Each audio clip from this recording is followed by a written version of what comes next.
This week, our vocabulary word that we've been using in the classroom is bog. In our story, Play With Me, a bird came down, a blue jay actually, and sat on a bog by the pond.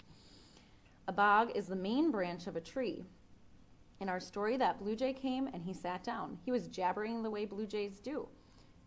Maybe this week, if you're taking a walk at the park or on your street, you can point out the main branches of a tree. Even when you're driving, the main branch of a tree is called a bog. And just use that word with your kids. They like new words, they like to hear the sound of them, and they like them in context, and you can relate it right back to our story.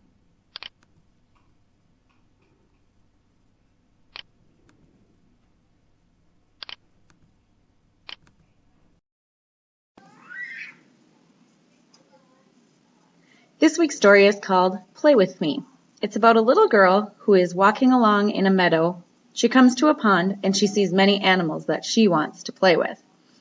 As you know, children can be very excited, chase after birds, jump to catch frogs, put their hands out fast to catch grasshoppers. This little girl did all of those things, and the animals kept running away from her or flying away from her. She really wanted to play. Every animal she came to, she said, "Will you play with me? Will you play with me? Will you play with me?" At the end of the story, the little girl was feeling sad that nobody would play with her. But she sat very still, and all the animals came back to her. Today, I'd like you to ask your children, how did she get all of these animals to come to her? And how is that different than the rest of the story? What was she doing differently?